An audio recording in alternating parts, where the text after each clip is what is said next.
In a previous video, I discussed the truth about Governor Lee's Executive Order 83 in light of a lot of misinformation that is going around causing hysteria.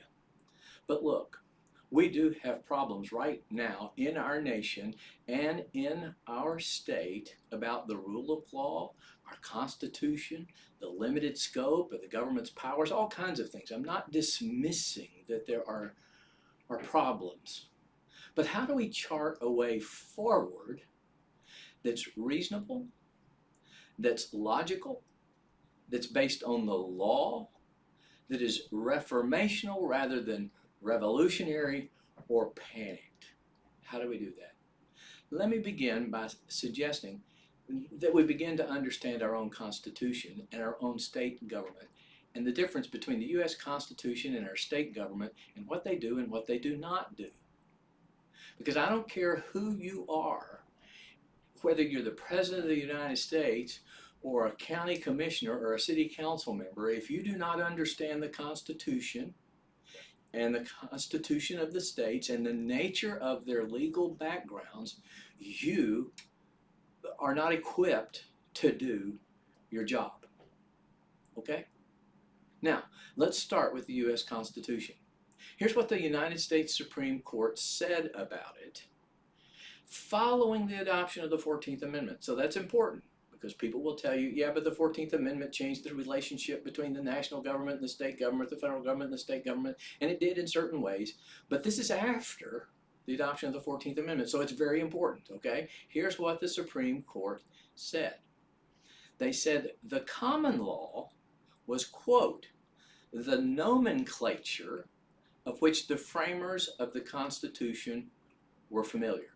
That's in the case of Minor versus Happersett from 1875, after adoption of the 14th Amendment. So in other words, if you want to know what the words were that our founders were familiar with in drafting a legal document, you would look at the common law. The Supreme Court affirmed it many times, but in 1888, in the case of Smith versus Alabama, here's what they said in that case. The interpretation of the Constitution of the United States is necessarily influenced by the fact its provisions are framed in the language of the English common law. In other words, that is the nomenclature. You want to know what the dictionary is for the words in the Constitution? You want to know what the lexicon is? Well, you have to know the common law. And the Supreme Court went on in the case of Smith versus Alabama and said, and its provisions are, quote, to be read in light of its history.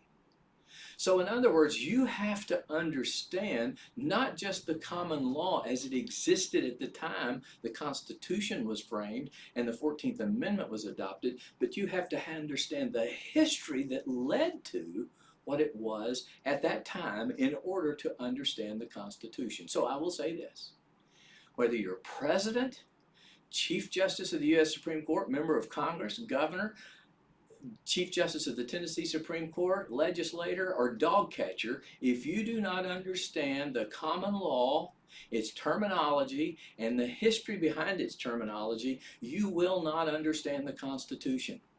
And I will tell you that very few, if any, elected officials know that history. Why do I say that? Because I went to a decent law school and I was not really taught that history. It just didn't come out. So if I didn't get it in law school, a lot of these wannabe public policy wonks who are trying to tell you about the law and the Constitution and what it does and doesn't do, well, they're ill-equipped to do so. Let's just put it out there. Now, let's move on. The state constitution. The common law is essential to understanding it as well, because our state, and in fact all states, I believe other than Louisiana, are common law states.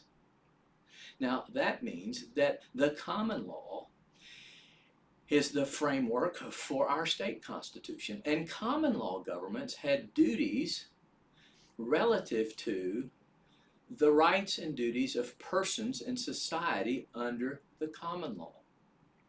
And the Constitution of the states, therefore, was not like the U.S. Constitution, spelling out you have this specific delegated enumerated power and you don't have this specific delegated power. The Constitution of the states was really to say, here is how we would modify the common law. Here are things that you can't do that we would otherwise do at common law. In other words, state governments have all the powers and duties associated with the common law, except to the extent that their state constitutions in some way modified it, restrained it, or limited it. And if it doesn't say anything about a particular thing, then, well, it's governed by the common law. So now here's why that's important. At the common law, state governments had a duty to protect the three absolute rights that persons had at common law. The right to security of their persons, their life, their body, their limbs, their reputation. They had their right to their property and liberty to move about without prior restraint. And so the Constitution would say that you can't deny or diminish a person's personal security, their life, their liberty, or their property without passing a law saying if you do this wrong, then you could lose your life, liberty, or property, and we're going to have a fair process to determine if in fact you did the wrong, by which we would deny or diminish or reduce your life, liberty, or property. Okay? So when it comes to all these things about the public health, there is nothing in the United States Constitution about the government, the legislative powers, the policy-making body of the United States government having authority over matters of public health.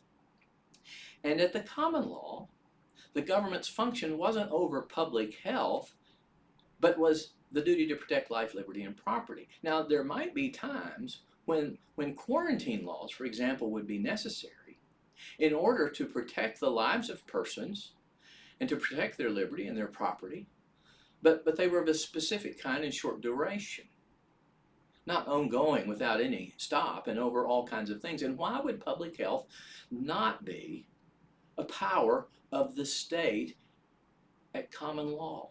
Because under the rubric of public health, you could do any number of things that would destroy the absolute common law rights of life, liberty, and property. So all this talk about the government's duty with respect to public health has to be subservient to its first and primary duty at the common law to protect our personal security, life, limbs, reputation, and bodily integrity, our liberty to move about, and property. And we simply need to assert those rights again and remind our governor, remind our legislator, remind our judges of its duties at the common law under our state constitution, and the fact that under the U.S. Constitution there is nothing about public health. So rather than let our hair get on fire, let's hold our politicians' feet to the fire of our Constitution.